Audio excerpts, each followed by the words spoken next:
उदालगुरि बियाबाव दिनै हाग्रामा महिलारिनि बिसायख'थि फोसावदिं मेल बिपिएफनि बिजाथि रिहन दैमारिनि जानानै बिसायख'थि फोसावदिं सालायो। उदालगुरि नलबारि गेलेग्रा फोथाराव बिसायख'थिनि फोसावदिं सालायो हाग्रामा महिलारिया।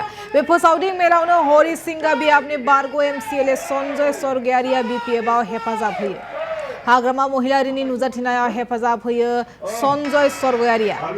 सन्जय सरगयारिखौ बरायो बिपिएफ दोलोआ। फोसावदिङाव बाहागो लायो बिजाथि रिहन दैमारि, त्रिदीप दैमारि, राजखान्थियारि बोसोनगिरि रबिनसन मुसाहारि, पीएमबी सोद्रोमा प्रदीप कुमार दैमारि, मावफुं सोद्रोमा प्रेस मुसाहारि, नमिनेटेड एमसिएलए अजय हाजरिका, बारग' एमसिएलए कार्तिक बर', बारग' एमएलए लक्षेश्वर ब्रह्म आरो दिनै बारग' एमसिएलए सन्जय सरगयारिया बिपिएफआव हेफाजाब होयो आरो बिथांजों लोगोसे गोबां इउपिपिएलनि मददगिरिफ्राबो हेफाजाब होयो। उदालगुरि बियाबाव दिनै हाग्रामा महिलारिनि नुजाथिनायाव इउपिपिएलनि सन्जय सरगयारिया बिपिएफआव हेफाजाब होयो।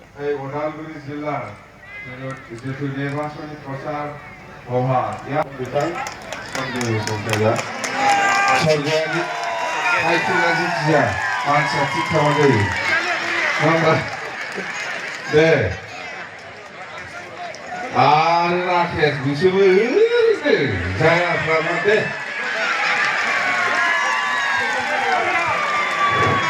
তো আজি আমার এই উদালগুৰি জিলাৰ যিটো নিৰ্বাচনী প্ৰচাৰ সভা ইয়াত উপস্থিত আমাৰ ৰিহন दैमारि ডাঙৰীয়া, প্ৰদীপ दैमारि ডাঙৰীয়া আৰু প্ৰেছ মুছাহাৰি ডাঙৰীয়া আৰু দলৰ সকলো আমাৰ কৰ্মকৰ্তাসকল আজি আপোনালোকে দেখিছে সঞ্জয় সৰগয়াৰী এক্স এম ইউপিপিএলৰ আমাৰ দলত সোমাইছে। ৰাকেশ এইটো বিৰাট ফাগ্লা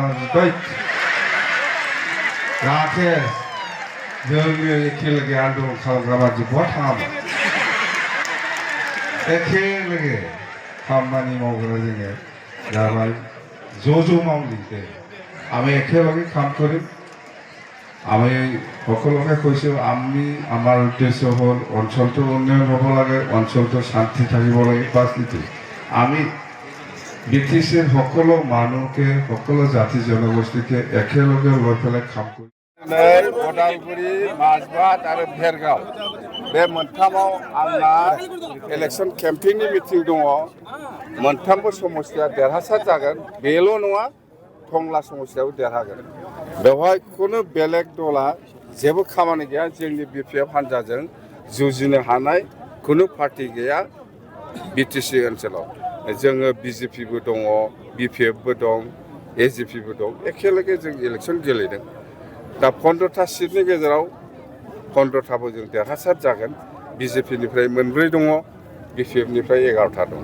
बेवहाय दिफेन बर', सोरबा इउपिपिएल, सोरबा आबसु जुजिगासिनो दंनो। आं बुंदों आबसु आरो इउपिपिएलआ बहुद बोसोर बर' जाथिखौ थगायबोबाय। जोंनि बर' जाथिखौ आं खावलायदों आबसु आरो इउपिपिएलनि खोथा लानानै खामानि दामाव। जुदि जों खामानि मावनांगौबा जाथिया दंस' जागोन। बिपिएफ दोलोआव जयनिं जाबाय, इउपिपिएल सरकार गैला नालाय जयनिं जाबाय। दा रायजोनि हाबा खामानि मावनांगौ जिहेतु आरो नुबाय जे नैबे बिपिएफ सरकारा 2035 सिम थांगोन। गोलाव माने मोनसे परिकल्पना जिहेतु दं आरो बेखिनि समाव जोङो इउपिपिएल दोलोआव जदिय' दङमोन आरो जाखिनि मावनो गोनां खामानि रायजो राजा बिथांमोननि बेखौ खुब थोजासे नङाब्लाबो जथेस्थ'खिनि मावबोबाय आरो जाखिनि खामानिफोर रायजोनि मावनो गोनां आद्रा थानायफोरखौ नैबे सरकाराव थाफानानै जेन जों मावलांनो हायो आरो बेनिखायनो इउपिपिएल दोलोखौ गारनानै जोङो बिपिएफ दोलोआव दिनै माने जुगदान जाबाय आरो खुब माने मोजां मोनदों। मानो होनना बुङोब्ला जोङो जिहेतु एनडिएफबि बेकग्राउन्डनिफ्राय फैनाय जोङो